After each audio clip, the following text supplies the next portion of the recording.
कई बार हम अपने जीवन में ऐसी स्थिति में पहुंच जाते हैं जहां हमें लगता है कि अब कोई रास्ता नहीं बचा। हम सोचते हैं, मेरे प्रयास विफल हो रहे हैं, मेरी योजना काम नहीं कर रही, तो क्या अब कुछ अच्छा हो भी सकता है? और ऐसे समय में हम ये भी सोचने लगते हैं कि शायद परमेश्वर भी कुछ नहीं कर रहा। लेकिन बाइबल हमें एक गहरी और शक्तिशाली सच्चाई सिखाती है। परमेश्वर की योजना हमारी सोच से कहीं बड़ी और ऊंची है। यशायाह 55 अध्याय और 8 से 9 पद में लिखा है, क्योंकि यहोवा कहता है, मेरे विचार और तुम्हारे विचार एक समान नहीं है, न तुम्हारी गति और मेरी गति एक सी है। क्योंकि मेरी और तुम्हारी गति में और मेरे और तुम्हारे सोच विचारों में आकाश और पृथ्वी का अंतर है। ये वचन हमें बताता है कि परमेश्वर वही नहीं सोचता जो हम सोचते हैं। हम तात्कालिक समाधान खोजते हैं, लेकिन वो संपूर्ण भविष्य की तैयारी करता है। हम अपनी सीमित समझ से किसी परिस्थिति को देखते हैं, लेकिन वो उस स्थिति के आरंभ से अंत तक सब कुछ जानता है।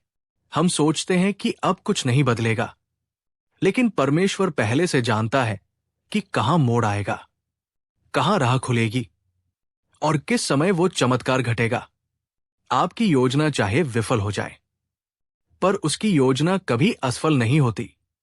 आपकी सोच थक सकती है, लेकिन उसका विचार थमता नहीं। परमेश्वर सब कुछ नियंत्रित करता है, आपके कदमों को भी, आपकी मंजिल को भी, और उस सफर को भी जो अभी अधूरा लग रहा है। जो बातें अभी आपको उलझी हुई और रुकावट जैसी लग रही है, वो परमेश्वर की बड़ी योजना का हिस्सा है। हो सकता है आप अभी उसकी योजना को न समझ पाए, लेकिन उसका काम आपकी समझ पर नहीं, आपके विश्वास पर निर्भर है। आपको हर जवाब जानने की जरूरत नहीं है, बस ये जानना जरूरी है कि परमेश्वर अपने वादों में सच्चा है।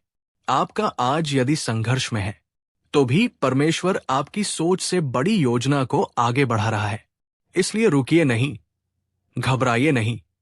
जो परमेश्वर ने शुरू किया है, वो उसे पूरा भी करेगा, अपने समय में, अपने तरीके से। और जब वो पूरा होगा, तब आप खुद कहेंगे, अब समझ में आया, प्रभु की योजना मेरी सोच से कितनी बड़ी थी।